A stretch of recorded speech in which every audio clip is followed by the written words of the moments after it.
Então, vamos lá.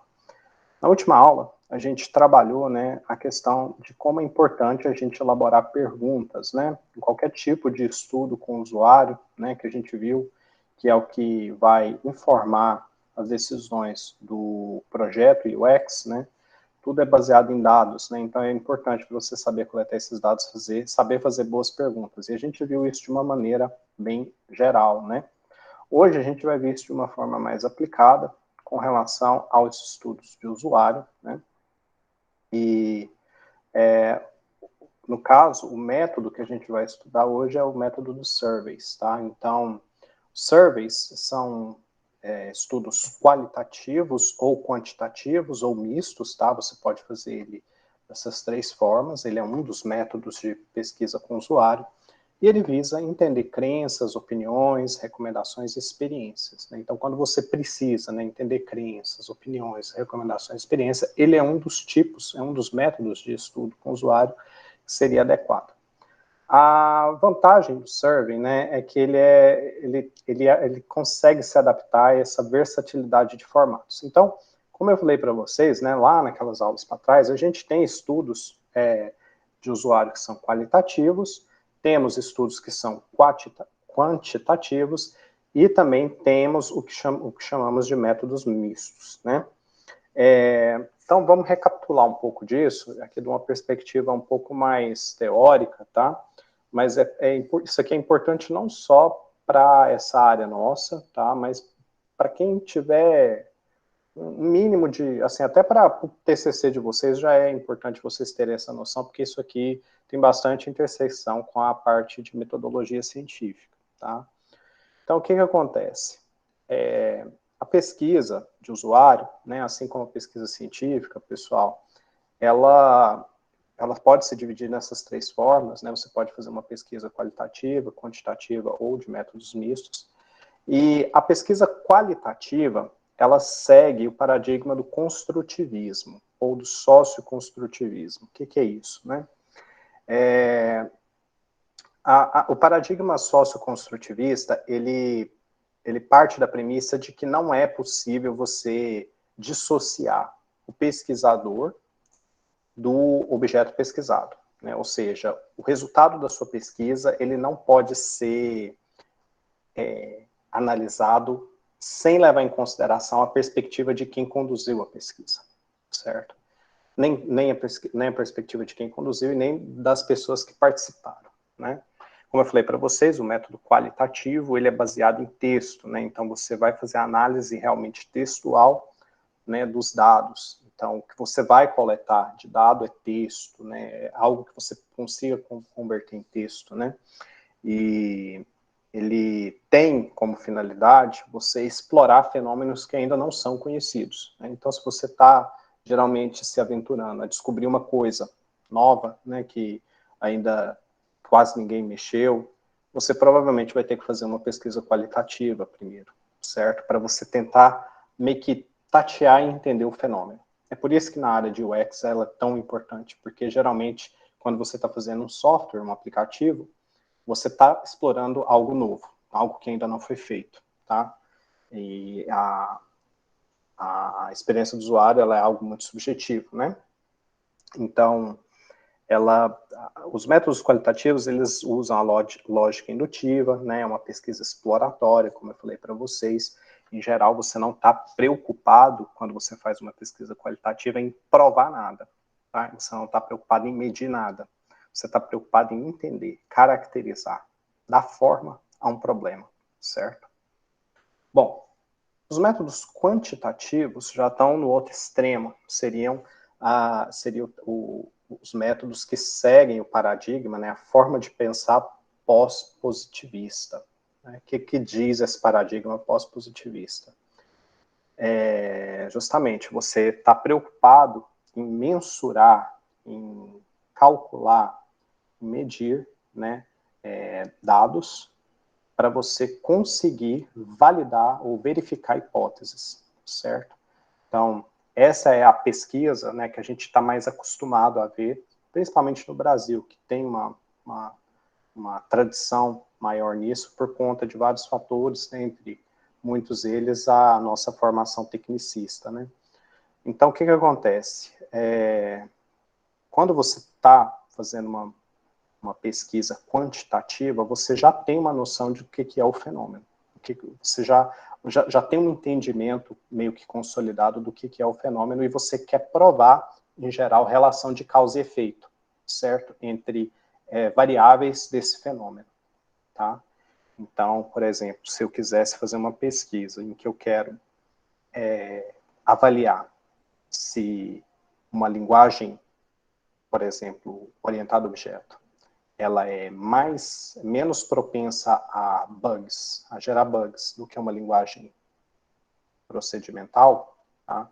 Eu usaria um método quantitativo, certo? Porque eu já tenho um entendimento do que são essas duas linguagens, né? Eu tenho um entendimento claro do que são os bugs. Eu tenho uma forma clara já de poder mensurar, né, o que é defeito em cada um desses paradigmas, e eu consigo avaliar simular, né, fazer experimentos dentro desse fenômeno para determinar se eu tenho uma relação de causa e efeito. Né? E esse experimento, ele com certeza vai levar à mensuração de dados. Tá? Então, a ciência exata, né, ela segue muito esse método quantitativo, tá? Mas os métodos quantitativos não são exclusivos da área de exatas, né? E a área de exatas não usa só método quantitativo, é porque, dada a natureza, né, de você usar números e tal, tem essa proximidade, tá? Mas a nossa área aqui mesmo, UX, né, a gente vai ver muito mais, às vezes, métodos qualitativos sendo empregados, porque a gente não está interessado em provar muita coisa, a gente está mais interessado em revelar fenômenos, né? Bom, e aí existe a terceira via, que seria o melhor dos dois mundos, que seriam os métodos mistos, tá?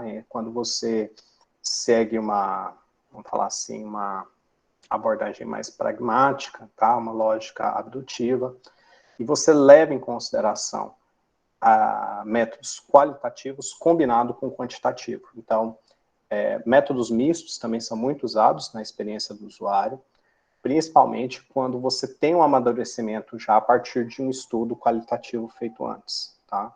Então, vamos supor, você fez lá um estudo e tal, determinou que a melhor forma de você, sei lá, projetar uma experiência para o usuário é daquela maneira, mas você precisa refinar aquilo, né? E aí você começa a incluir métodos quantitativos junto daqueles métodos qualitativos para poder evoluir, amadurecer a sua solução. Todo mundo entendeu a essência do que são esses três paradigmas de pesquisa?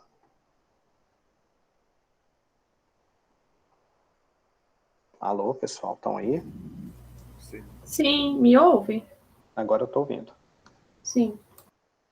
Tá ok. Bom, então, como eu falei para vocês, o survey, ele se encaixa nessas três. Você pode fazer surveys puramente qualitativo, você pode fazer um survey puramente quantitativo e você pode fazer um survey que use as duas abordagens, tá? Bom, quais são as vantagens do survey? Então, além da versatilidade, né, você tem também a questão da facilidade de administração. O survey, ele é um questionário, né, e você pode aplicar ele por diversos meios, por diversas mídias. Então, você pode aplicar ele online, você pode aplicar ele pelo telefone, você pode aplicar ele por correspondência, você pode aplicar ele pessoalmente, né. O meio, ele é bem transversal, né, você pode intercambiar, você pode combinar esses meios, tá? Então, com relação à facilidade de administração, o survey é bastante fácil, né, de você realmente fazer isso, administrar. Com relação à cobertura, né, e também meio que uma consequência justamente dessa facilidade de administração.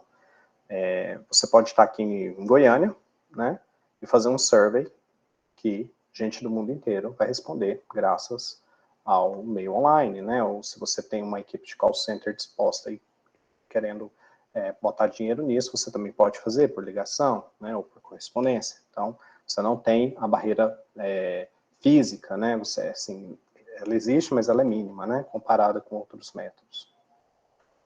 Custo, né? Então, justamente, você pode analisar esse custo tanto do ponto de vista de alcance, né, quer dizer, hoje com a internet, você estando aqui, você pode aplicar um survey aqui colocando ele online, lá numa página, né, e distribuindo o link aí para, se você tiver uma rede de contatos bem ampla, né, que vai no mundo inteiro ser respondido, né, com custo relativamente baixo, né. Mas não só isso, né, o custo para você também produzir esse survey, né, é bastante baixo. Você tem como preparar isso adiante, pensar, né, no todo o questionário antes. Isso você pode fazer da sua casa, do seu escritório, então, enfim, né, nenhuma barreira, desde que você conheça a técnica, né, existem muitas ferramentas gratuitas para te ajudar a fazer survey hoje em dia, então o custo é muito baixo, tá? Com relação à análise de resultado também é muito facilitada, justamente por conta dessas ferramentas.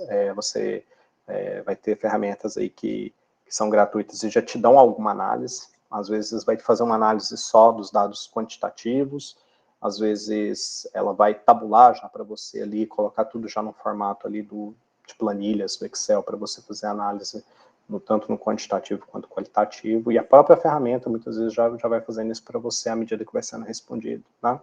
Então, o próprio Google Forms, que é uma ferramenta de fazer survey, ele já tem algumas coisas assim, bem simples, mas já ajuda bastante, né? Se você pegar essas ferramentas na internet, que às vezes são até pagas, tá? Mesmo pagando, às vezes vale a pena você pagar, justamente porque ela já te dá muita coisa compilada, meio que ali pré-analisada para você, tá? Padronização. Então, uma outra característica, né, do survey é que o objeto de pesquisa, né, ele, na verdade, o questionário, não o objeto de pesquisa, o questionário que você aplica entre os vários participantes, ele vai ser o mesmo, né? Ele não vai alterar, não é como uma entrevista que, por exemplo, você pode conduzir ela com uma pessoa e aí, por conta das respostas que ela te dá ao longo da entrevista, você faz outras perguntas, já para outra não. Então, assim, todo mundo vai ter acesso ao mesmo questionário, no mesmo formato, no mesmo layout, tá? É a mesma forma de contato, então, assim, ele é bastante democrático e justo nesse sentido. Em alguns cenários isso é importante, tá? Outra coisa que facilita a padronização é que as ferramentas, né, elas permitem você construir um banco de questões para você futuramente poder montar os seus surveys. Então, a construção do questionário, ela vira basicamente uma tarefa de você selecionar qual pergunta você quer encaixar. Isso também facilita bastante a padronização. Bom, desvantagens. Os participantes podem não dar respostas precisas, né? Então, como não é a resposta do survey, ela não é uma atividade mediada, né, o seu usuário ele vai agir sozinho, e isso dá margem para que ele simplesmente responda o tanto que ele quiser, principalmente questões abertas, né, ele pode responder uma linha, ele pode responder um parágrafo, ele pode responder 3 páginas de resposta se ele quiser, tá? Então essa é a primeira desvantagem, você não tem muito controle sobre a precisão dessas respostas, certo?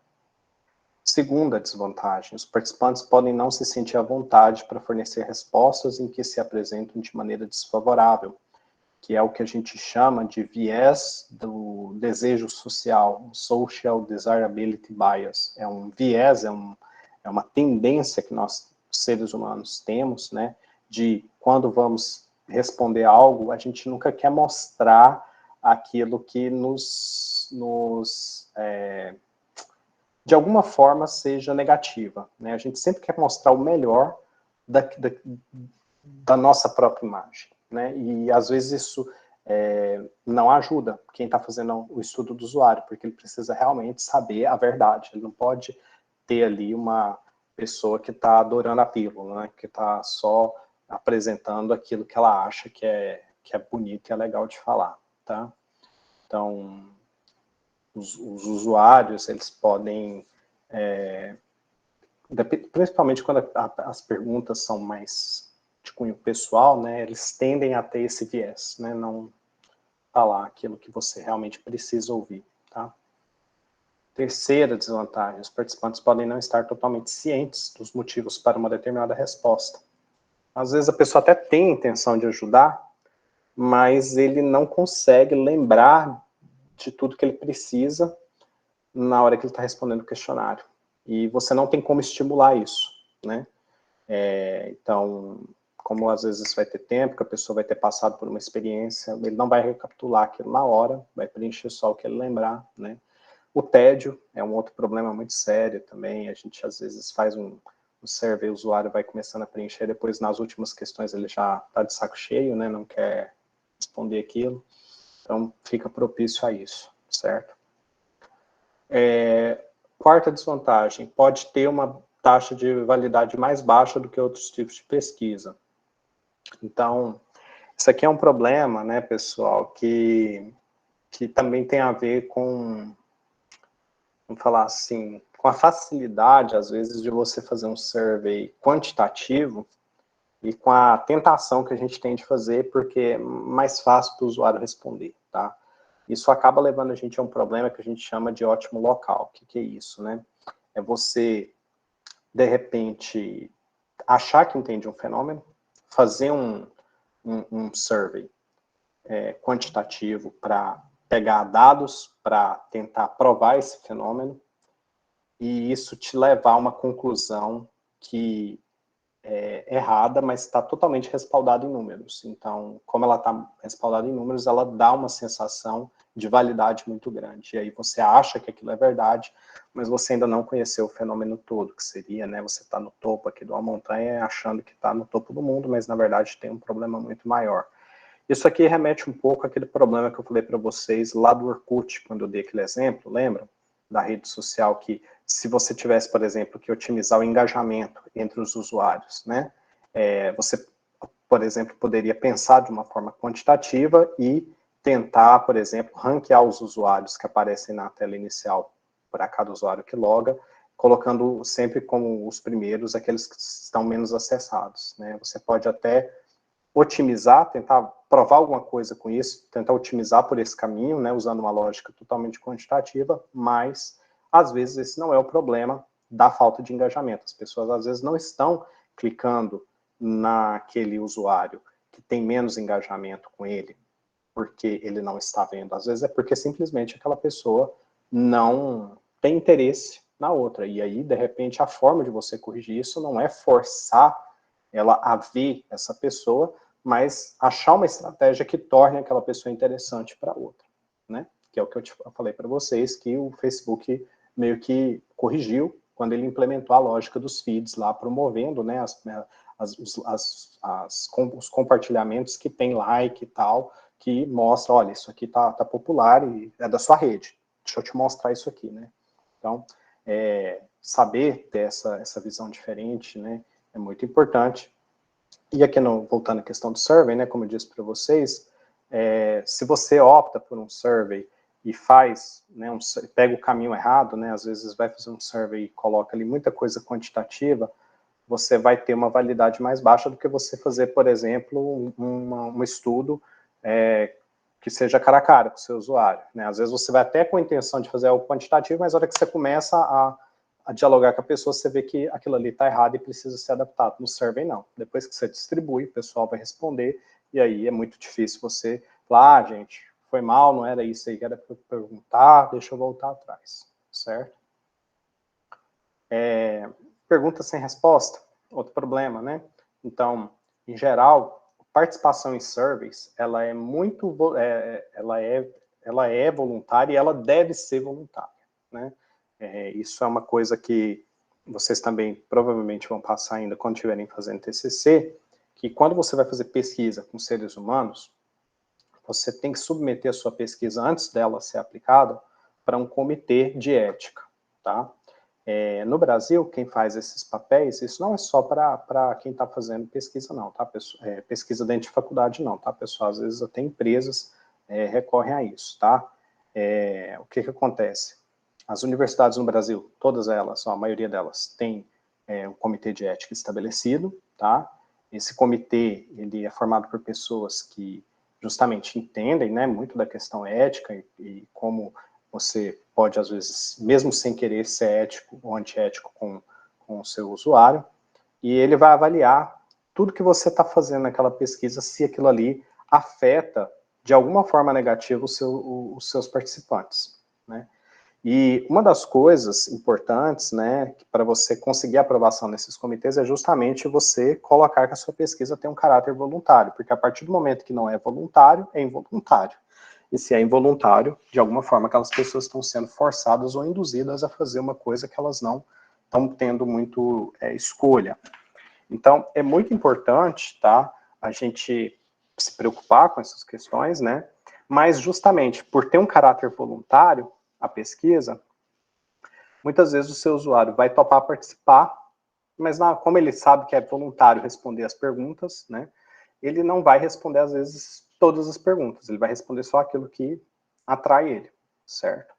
E isso é um problema, porque quando a gente pega todo esse conjunto de perguntas, né, de respostas, para analisar, a gente gostaria que estivesse todo mundo respondendo todas as perguntas, até para a gente poder fazer uma comparação entre essas pessoas, né? Se eu tenho lá, por exemplo, um questionário que eu apliquei com 50 indivíduos, né? E somente 2 me responderam uma determinada pergunta, como é que eu vou saber que aquilo ali é representativo, certo? Se eu não tenho como comparar com os demais. Então, esse é um probleminha que a gente enfrenta aí com os questionários, né? Com os surveys. Outra desvantagem é que certas opções de resposta podem ser interpretadas de formas diferentes pelos entrevistados. Então, eu tenho aqui um exemplozinho disso, né? Imagina essa pergunta. Qual das seguintes alternativas melhor descreve a sua empresa, as atividades, a forma como deixa eu ler isso aqui tudo de uma vez, que depois eu consigo traduzir. Tá. Qual das seguintes alternativas melhor descreve aonde as atividades da sua empresa ocorrem? Selecione somente uma. Aí a primeira alternativa é, nós temos somente um escritório ou uma filial. Aí a segunda, nós operamos localmente. Nós temos vários escritórios, ou filiais em um local particular do país, por exemplo, uma cidade, distrito, estado. A terceira, nós operamos regionalmente. Nós temos múltiplos escritórios ou filiais em várias partes do país, em mais de uma cidade, distrito ou estado. Quarto, nós operamos nacionalmente. Nós temos escritórios e filiais ao longo de todo o país. Quinto, nós operamos internacionalmente. Assim como o escritório no nosso território doméstico, nós temos escritórios e filiais em outros países. Então, o que acontece, pessoal? Uma pessoa, né, vamos pegar, a gente pode ter um cenário em que a pessoa tem uma empresa, tá, que ela opera internacionalmente, mas ela seja somente um escritório. E aí, né? O que ela vai escolher? Ela pode escolher essa primeira opção, pode escolher essa última opção, certo? Então, isso não é muito claro, né? Isso pode ser interpretado diferente, né? Então, é por isso que é importante, quando você vai elaborar um survey, você realmente amadurecer muito cada questão que você vai pôr, porque para você, às vezes, está muito claro, né? Você fala, não, se ele tem somente um escritório e ele é internacional, é uma empresa multinacional, mas que não tem filiais, tem só um escritório em um único local, mas a área de cobertura dela é no mundo inteiro. E aí? Né? Para você, às vezes, pode ser óbvio ela marcar a primeira opção, mas para o usuário, não. Às vezes, para ele, a última opção vai fazer mais sentido, porque para ele, o fato dela ser uma multinacional, ela tem que ser dito, né? Tem que ser marcado. Então, a gente precisa ter muito cuidado com isso, né? Como o nosso usuário vai interpretar as questões. A gente não é o usuário, a gente tem que lembrar disso. Vocês estão aí ainda, pessoal? Alô? Tá. Outra desvantagem. As opções de resposta, sim ou não, também podem ser problemáticas. Os participantes podem responder não se a opção apenas uma vez, por exemplo, não estiver disponível. Imagina um caso em que você perguntasse algo como: você encontra pessoalmente as pessoas que conhecem nosso app? Imagina que é um app de relacionamentos, tá? E aí você só dá 2 opções para a pessoa, sim ou não. E aí? Bom, às vezes o cara ou a menina, né, conheceu pessoalmente uma pessoa, das várias que ela conheceu no aplicativo, uma ela conheceu pessoalmente. E aí ela pode pensar, bom, mas de 100 pessoas que eu conheci, uma só, nem conto isso. Aí pega e marca não. Mas às vezes, para você que está fazendo a pesquisa, aquele um único já valeria para você, por exemplo, liberar uma nova funcionalidade para aquela pessoa.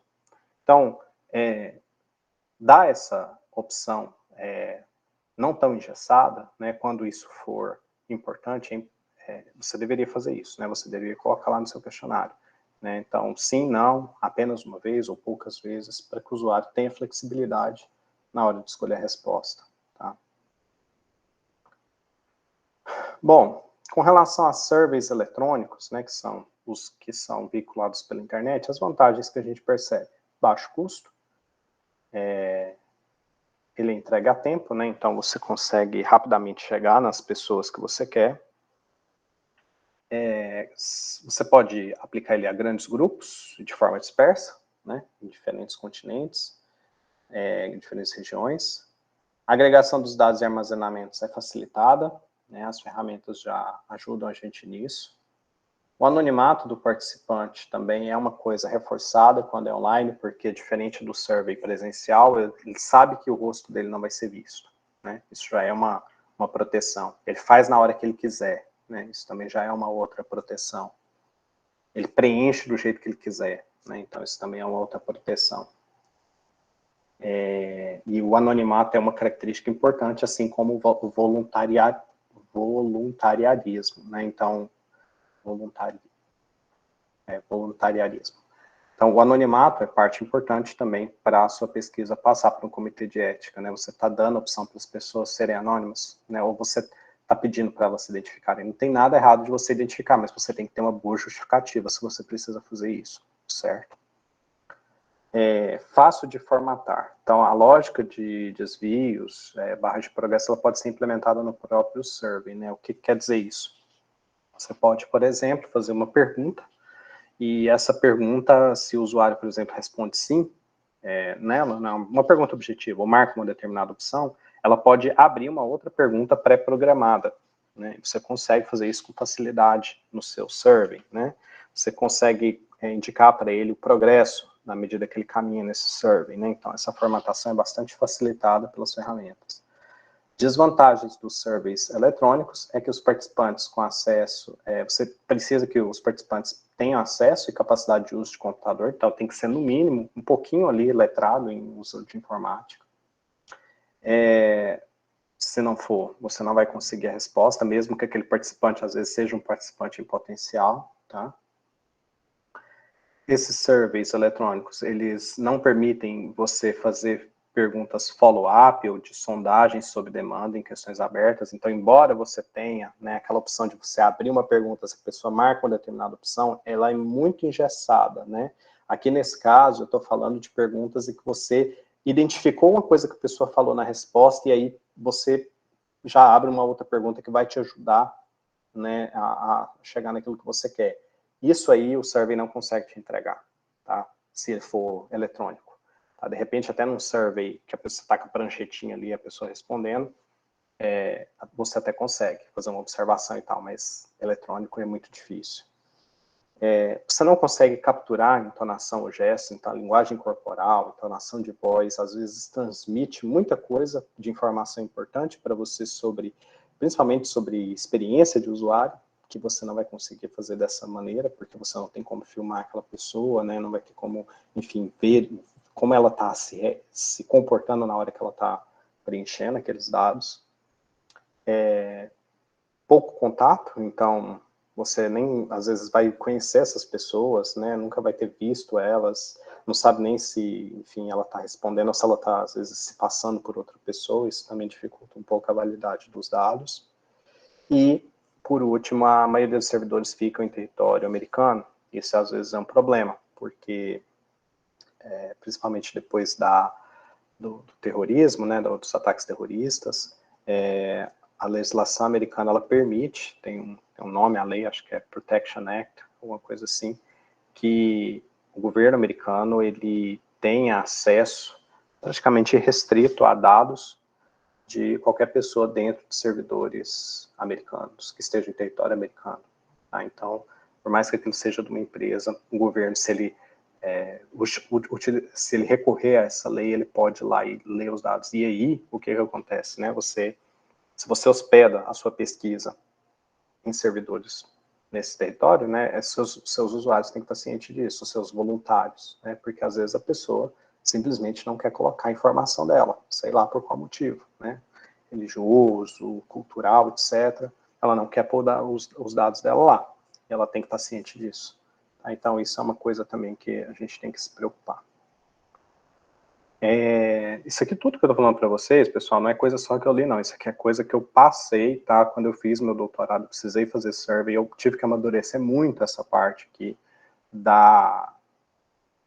como fazer a coisa adequadamente, tá? Então, tudo isso aqui que eu falei para vocês, eu tive que implementar de alguma maneira lá enfim, eu vou falar mais coisas aqui para vocês, mas é só para vocês terem noção que isso aqui são coisas reais, tá? Não são coisas por capricho, não, tá? Bom, com relação a surveys quantitativos, eu falei para vocês que eles podem ser dentro daqueles 3 tipos de métodos, a gente já sabe que se o questionário é quantitativo, o seu usuário vai responder aquilo ali provavelmente marcando, né, selecionando a opção. Ele busca identificar tendências, médias, desvios padrões, frequência, valor máximo e mínimo, e as respostas levam a números, que são usados para calcular algo. Em geral, requer amostragem que seja generalizável, estatisticamente significante e representativa. Então, quando você vai aplicar um survey quantitativo, tá, você tem que garantir ali um número mínimo de usuários, tá, para responder aquilo, para seus dados terem alguma validade estatística. Tá? Isso vai depender do problema de pesquisa também, tá? Mas existem, vamos falar assim, taxas de valores que você precisa atingir no mínimo se você quer publicar aquilo ali, se você quer de alguma maneira tornar aquilo válido, né? Falar, não, eu consegui medir isso, e isso aqui tem, aquela amostra minha tem uma representatividade populacional válida. Tá? Bom, vantagens e desvantagens dos surveys quantitativos. Aqui eu estou analisando o survey pela perspectiva do paradigma, não do veículo, tá? Mas é importante a gente fazer essa análise. A vantagem dos surveys quantitativos é que os resultados podem ser verificados estatisticamente. Então, se você tem uma ferramenta de análise estatística, você pode automatizar isso com facilidade. As respostas são objetivas, né? Então não tem muito por que o usuário errar na hora de responder. A análise, em geral, pode ser automatizada também, né? Então, você não tem automatização além da coleta, né, e da tabulação também do processo de análise. E ele é rápido de ser respondido, né? Como a maioria das questões são objetivas, o usuário não vai perder muito tempo, porque ele não vai ter que elaborar muita coisa, ele vai simplesmente ter que identificar respostas que ele já tem alguma familiaridade. Não, com relação à desvantagem, não é possível distinguir participações evasivas. Então, o que seria uma participação evasiva? É aquele usuário que vai responder seu questionário e aí ele fala, vou jogar, sei lá, tem que marcar numa escala de 1 a 5 várias respostas. Ele vai no 3, porque para ele é o ponto do meio ali, não tem como errar, né? Ele pega e marca simplesmente o valor médio. Isso é uma resposta evasiva, não está muito querendo responder, não está muito querendo participar, mas está ali cumprindo por tabela aquilo ali. Como eu disse para vocês, estudos quantitativos têm uma tendência a otimizar localmente a busca de uma solução, então tem que ter muita certeza quando você está fazendo um estudo quantitativo de que você está realmente fazendo aquilo que precisa ser feito, né? Porque você vai ter números que vão te respaldar, tomar decisões, muitas vezes isso vai parecer uma coisa muito válida, mas às vezes você está simplesmente deixando de ver o problema maior. E é suscetível ao viés de confirmação se não for bem desenhado, ou seja, às vezes pode te induzir como pesquisador a tomar conclusões erradas, né? Com relação aos surveys qualitativos, as respostas são descritivas, textuais, né? Eles buscam identificar sentimentos, crenças, se algo agrada ou desagrada, pensamento, opinião pessoal, comentário. O objetivo é levantar padrões, categorias e temas, tá? Então, as vantagens dos surveys qualitativos, primeiro, pessoalmente e culturalmente significante. você realmente consegue capturar aspectos do indivíduo e culturais daquele indivíduo, através desses surveys. As perguntas são mais profundas e as respostas também tendem a ser mais, exigir que os seus voluntários elaborem elas melhor, tá? Os detalhes humanos são mais ricos e explicados, que são coisas que nos interessam, né? Já que a gente está lidando com a experiência do usuário. As ideias não são previstas, né? Então, muitas vezes você vai descobrir coisa que você nem imaginou na hora que você faz uma pergunta dentro de um survey qualitativo, né? Você faz uma pergunta aberta ali, o usuário começa a escrever o que ele pensa, fala, caramba, isso aqui não tinha nem imaginado, né? Então, isso é uma coisa bastante legal, que a gente chama de insights, né? As desvantagens. Muita resposta nula, justamente porque o usuário precisa de elaborar na hora de responder, né? Ele tem um esforço maior, como não é mediado, ele pode simplesmente pular aquela caixinha e não responder, e aí você vai ficar sem resposta. Sem perguntas para clarificar respostas sob demanda. Então, você não vai ter, como eu tinha falado, né, fazer aquelas perguntas follow-ups, né, tipo, o usuário escreveu alguma coisa, mas aquilo ali é interessante, mas ele não desenvolveu. E aí, como é que você faz para ter esse restante da informação que você tanto precisava? Né? Depois que ele te manda, já veio tudo, né? Então, não tem como fazer essa pergunta ali na hora. Leva mais tempo para analisar, mais recursos, tempo e pessoa. Então, como o survey qualitativo, ele é muito baseado em texto, quem é o parser, né? Quem é o analisador da resposta? É o ser humano. Por isso que é tão difícil no estudo qualitativo você dissociar, né, o estudo do pesquisador, da pessoa que está por trás elaborando aquilo, porque é ele que vai fazer a análise, né? E aí essa análise, ela não é um cálculo, ela não é uma medição. Ele vai pegar textos e ele vai tentar analisar esses textos, combinar esses textos, tá? Para poder chegar numa conclusão, tá? Então, só dando uma ideia para vocês, né? Por exemplo, no meu doutorado eu tive que fazer isso, eu tive que fazer uma pesquisa com vários desenvolvedores, e todos eles respondiam lá, era um questionário misto, mas tinha muito mais pergunta qualitativa, e eu tinha que pegar esses textos depois e meio que juntando essas coisas, né, as ideias, o que um falou que tem a ver com o outro, que é um processo que a gente chama de codificação, tá?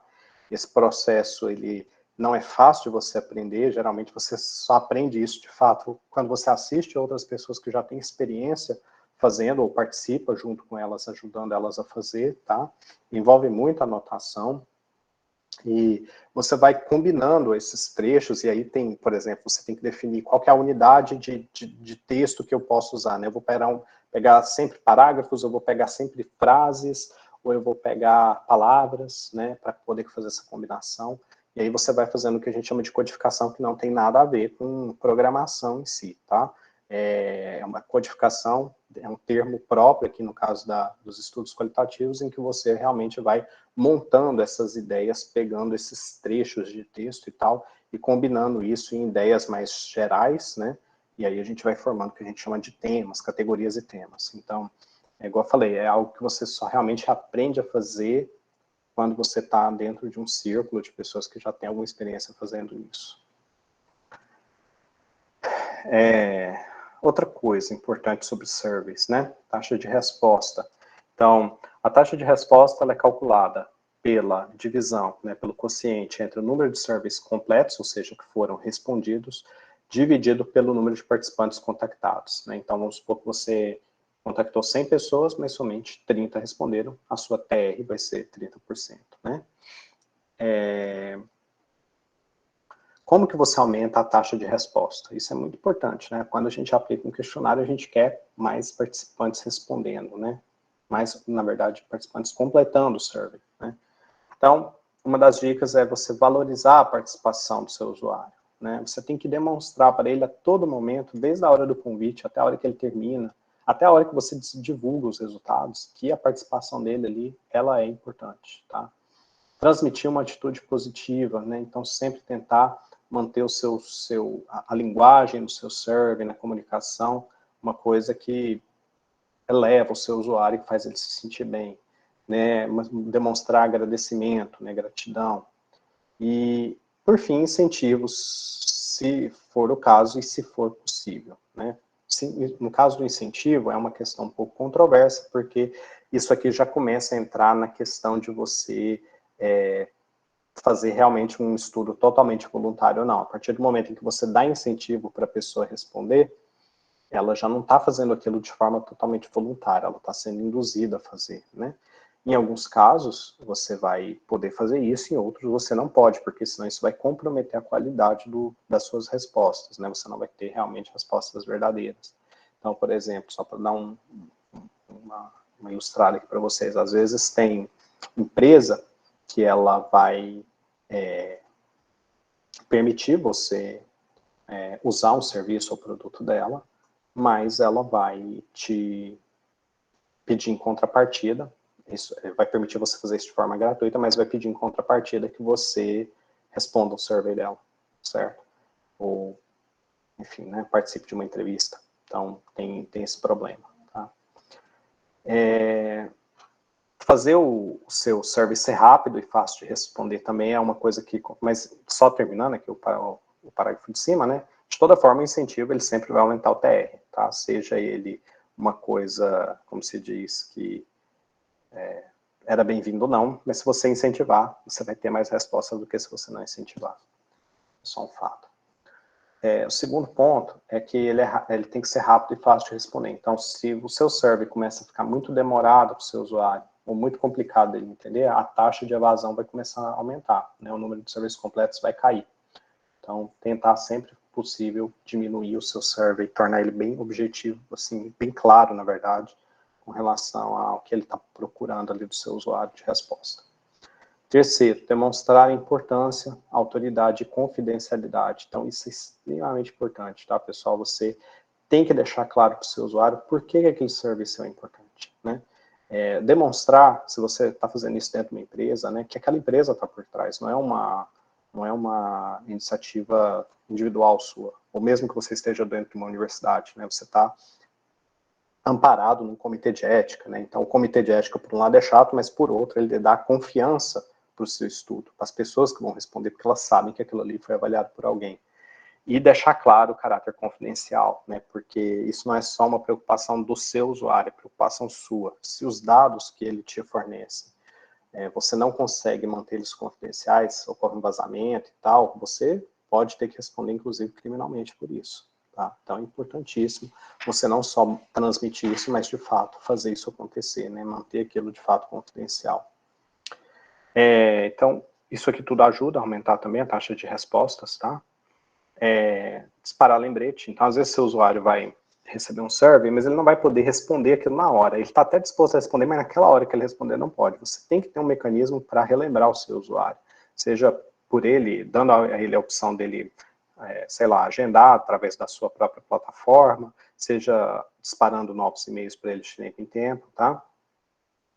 E questões claras e concisas, que tem um pouco a ver com essa questão de ser rápido e fácil, né? Então, deixar claro, não enrolar, né? Fazer realmente refinamento das suas perguntas, para que na hora que ela for veiculada, ela esteja ali, como se diz, direta, né? O seu usuário não perca tempo. Leu, entendeu, respondeu. Né? Bom, e aí, algumas coisas que você precisa deixar claro para o seu usuário quando você vai convidar ele a responder um survey. Então, a mensagem de introdução e o termo de consentimento livre esclarecido, que é um termo que o seu usuário vai, vamos falar assim, assinar, ou vai clicar, indicando que ele está ciente, que ele entende o que é o estudo, né? Isso tudo tem que ser informado de cara para ele, tá? Então, clarificar o objetivo do survey é extremamente importante, tanto na carta de convite quanto na página inicial. Tá? Quem são os responsáveis? Tem a ver com a credibilidade. Quem é a audiência? Ou seja, você está deixando claro para o seu usuário, tanto no convite quanto na hora que ele vai começar a responder, que ele é parte do público que você está querendo. E eu tive que fazer isso de uma forma bastante enfática, porque eu queria desenvolvedores, mas eu não queria qualquer desenvolvedor. Eu queria que o desenvolvedor tivesse experiência em teste unitário. Então, eu tive que deixar isso claro, senão o cara começa a responder, ele até tem experiência em teste, mas não tem teste unitário. E aí, isso pode gerar dados que, para mim, não eram interessantes e que, de repente, vão até atrapalhar. tempo estimado para realizar. Então, deixar claro para o seu usuário, desde o início, quanto tempo ele vai gastar a partir do momento que ele começar a tarefa de fazer o preenchimento do seu survey. Isso é extremamente importante, pessoal, tá? Ai, professor, mas o meu survey tem 10 páginas. Então, tem uma coisa de errado com a elaboração do seu survey, tá? Ele não deveria ter esse tanto de página. Você não deve esconder do seu usuário, mesmo que tenha 10 páginas. Você tem que deixar claro isso para ele, tá? Porque pior do que você não ter uma participação é você ter uma participação incompleta. Ou às vezes tem uma pessoa que está até falando mal do seu survey para os outros e te atrapalhando a conseguir novos participantes, tá? Deixar claro o prazo que aquilo vai estar disponível. Então, se você tem uma janela de tempo para aplicar aquele survey, sei lá, eu tenho 4 semanas, tá? Do dia tal até o dia tal. Deixe isso claro para ele na carta de convite, né, no e-mail de convite e na página inicial. Deixar claro também o caráter anônimo e voluntário. O seu usuário tem que ser lembrado o tempo todo, seu voluntário, né? Que aquele participação é anônima, né? Ele não precisa se identificar sempre que for possível, se fazer isso, faça. E que ele é voluntário. Então, se o cara desistir no meio do preenchimento, ele pode fechar a janela, pode se abandonar, não vai ficar nada registrado.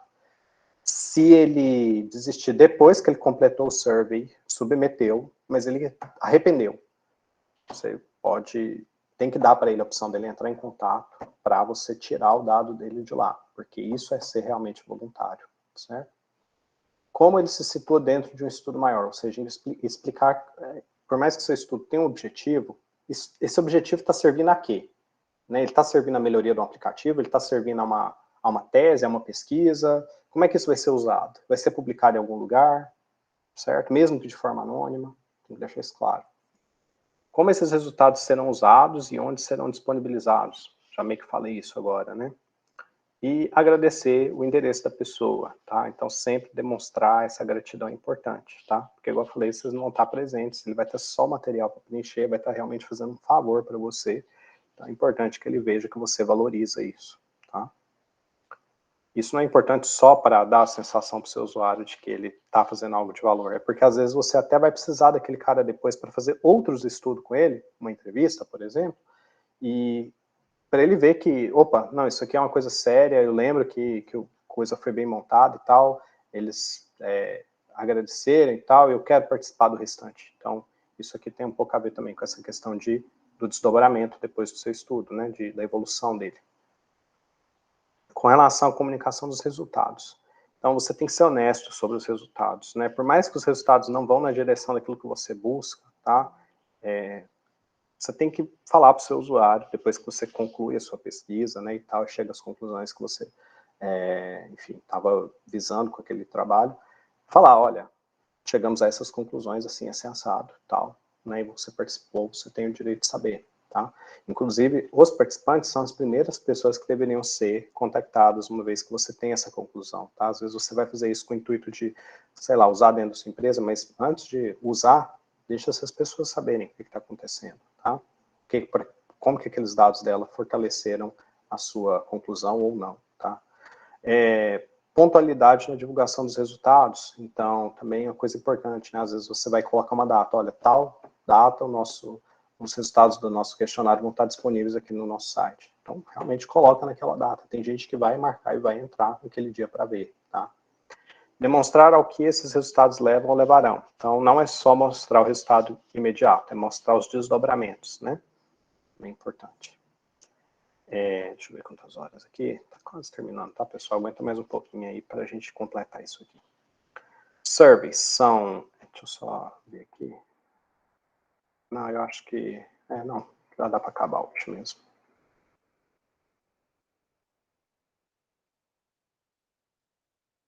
Deixa eu só verificar se vocês estão aí ainda. Sim, tá todo mundo aí. Sim. Tá. Criticidade na escrita das perguntas. Então, sempre que você estiver elaborando as perguntas, evitar a formulação negativa. Por exemplo, fazer pergunta tipo, sob quais circunstâncias você não faz tal coisa? Por quê? Porque toda vez que você coloca um caráter negativo numa pergunta, isso meio que modula o pensamento da pessoa para negatividade. Então, aquela situação, né? O cara vai responder uma coisa, se ele depara com, sob quais circunstâncias você não faz, Ele vai falar, eu vou ter que falar de coisa que eu não faço, vou falar de coisa que não me interessa. Isso não te atrapalha só responder aquela pergunta, mas as perguntas subsequentes, tá? Então, evitar isso. Professor, mas eu preciso fazer essa pergunta. Tenta fazer de outra maneira, tenta obter isso de outra maneira. Né? Pergunta dentro de um universo de coisas o que ela faz, porque aí você consegue inferir o que ela não faz, certo? Segundo, outro exemplo de formulação negativa. Dentre as alternativas abaixo, quais delas não te agradam? Né? Quer dizer, o cara está tendo que falar sobre coisa que ele não gosta. Novamente, aquele viés do desejo social. A pessoa às vezes não quer mostrar aquela face dela. Tá? Às vezes ela até sabe, ela poderia falar isso para um amigo dela, mas para você, ela não vai falar. Outra dica. Evite questões double-barreled. O que é isso? Né? No nosso bom português seria evitar questões que você mata dois coelhos com a cajadada só. Essa é a tradução. Tá? Então, você perguntar algo do tipo, você gosta das opções de comunicação instantânea e de compartilhamento de fotos do nosso app? Sim ou não? Quer dizer, o cara tem uma resposta, ele tem alternativas binárias para uma pergunta que não deveria ser binária, porque ele pode gostar da primeira e não gostar da segunda feature do seu aplicativo, do segundo recurso do seu aplicativo, ou vice-versa, tá? E aí, o que ele vai marcar? Vai marcar não, porque ele não gosta de um e gosta do outro, ele vai marcar sim? Esse tipo de pergunta que não ajuda, tá? E deixa a pessoa confusa. Evitar acrônimos ou jargões. Então, você, às vezes, fazer uma pergunta que você vai usar um jargão, que você acha que todo mundo conhece, mas não acontece isso, né? Então, perguntar algo do tipo, o que seria melhor para escolher essa opção? Drop-down ou Radio Box? O seu usuário, para você, pode ser super natural, eu acredito que né? Para a maioria de vocês aí, sabe o que é um menu drop-down, o que é um Radio Box, mas nem todo usuário sabe disso. Professor, mas eu vou perguntar isso no universo de gente de TI. Não interessa. Às vezes o cara é back-end, excelente profissional, mas ele não conhece esses termos. Drop-down, Radio Box não é claro para ele. Ele sabe que tem a ver com a parte lá do front-end, mas ele não sabe. Tá? Você não deve nunca deixar o seu questionário ser um motivo do seu usuário se sentir mal ou inferiorizado por ele não ter certeza de um termo. Tá? Porque, igual eu falei, pode ser que 99% dos seus usuários saibam, mas aquele 1% ali, às vezes é o cara que vai te dar as respostas essenciais e você, por conta de um termozinho que usou, o cara pensa isso. Trem que não é para mim, não. Você quer tá me perguntando coisa que, sei lá, não quero responder isso, sabe? Então, isso não é bom. Outra coisa, né? Você acha que um botão ASAP faria sentido? Então, isso é um termo em inglês que significa as soon as possible. Para quem fala inglês fluente, sabe disso, mas nem todo mundo fala inglês fluente, né? Professor, mas meu público fala. Tá, mas pode ser que o cara é fluente, mas esse termo aqui ele não conhece. Ele aprendeu inglês há não sei quantas décadas atrás e esse termo aqui é mais recente, ele não lembra, não sabe. Então é importante a gente prestar atenção nisso, pessoal. Evitar questões sensíveis ao participante. Então, quando você pede para o seu usuário, né, em uma escala, por exemplo, em uma escala de 1 a 5, o quão justo você foi avaliar? Quer dizer, você está pedindo para o cara julgar a capacidade de julgar ele. A capacidade própria dele julgar alguma coisa. De novo, você está fazendo o cara, às vezes, se colocar na frente de um espelho que ele não quer ser colocado. Né? Então, se é pergunta sensível, né, que você sente que, igual eu falei, para você às vezes pode pensar, não, mas isso é um questionário, vai estar na web, o cara não vai dar o nome dele, não interessa, tá? Às vezes o cara simplesmente não vai querer falar aquilo, tá? Mexe com o emocional dele, mexe com alguma coisa que ele não quer falar e ele pode não responder ou pode dar a resposta errada, então evite. Tem até essa frase aqui do presidente lá da Domino's, né, da pizzaria, que ele fala, o seu consumidor não está disposto a te dar toda a história de vida dele só para obter um pedaço de pizza. Então, mesmo às vezes você dando incentivo, tá? Não quer dizer que você pode perguntar a cor da cueca, a cor da calcinha do participante. Não, tá? Não deveria ser assim. Evitar questões binárias em contextos não binários, meio que eu já falei isso, né? Você gosta das modificações do novo layout? Sim ou não? Quer dizer, o cara pode gostar de alguns aspectos do layout, mas não de outros. E aí? Ele vai ter que escolher uma ou outra, né? Evite deixar seu participante sem opções quando ele precisar. Coloque opções de não available, né, ou não disponível, ou não tem opinião, não sei, nenhuma das alternativas, prefiro não responder. Isso facilita muito, né? É melhor você fazer isso, dar essa opção de válvula de escape, do que o usuário não responder e você ficar sem saber se ele não viu a questão, se ele não gostou da questão, se ele não quis responder a questão, certo? Sempre colocar lá essa opção para ele de válvula de escape ajuda. Linguagens de descritores pouco claros também, evitar, né? Por exemplo, geralmente me sinto informado sobre mudanças de layout que me afetam. O que eu quis dizer? O que o cara quis me perguntar sobre isso? Me sinto informado sobre mudanças de layout que me afetam. O que são essas... O que é ser informado sobre essas mudanças? É um texto? É uma toolbox? É uma checkbox que vai aparecer lá? É um e-mail que eu vou receber? Quer dizer, não é claro, né? Adjetivos vagos. Minhas condições de trabalho são boas. Aí o cara tem que avaliar lá no que a gente chama de Skype Likert, né? Que que você tem que marcar de 1 a 5, de 1 a 7, por exemplo, né? E aí a pergunta tá lá, minhas condições de trabalho são boas. O que é boa? Bom no meu trabalho é eu ter, sei lá, um bom computador, um aparato técnico, é eu ter um ar-condicionado, é eu ter alguém fazendo massagem enquanto eu trabalho, o que é boa? Né? Isso varia muito de pessoa para pessoa. Então tem que ser claro, né? O que você considera como boa, que você quer saber dele, né? E evitar verbosidade, isso é extremamente importante, a gente vem de uma cultura também que valoriza muito isso, né? Principalmente o pessoal que tem uma formação na área de direito, administrativa e tal, valoriza muito, né? Você usar uma linguagem às vezes rebuscada e tal, como é umas coisas sérias, às vezes você vai querer fazer isso. Não. Isso vai um pouco naquela linha do que o Papel tinha falado, naquelas dicas, né, que eu falei para vocês, de elaborar as headlines, né? Então, imagina você perguntar algo do tipo para o seu usuário, existe alguma coisa a mais que você gostaria de mencionar, que você acredita que poderia melhorar a satisfação na hora de usar, considerando que, quer dizer, para o cara entender o que você está perguntando, ele vai ter que ler isso aqui umas 3, 4 vezes, para ele entender onde que você quer chegar. Não deveria ser assim. Pergunta, o usuário tem que ler de cara e entender o que é que tem que ser feito. Certo?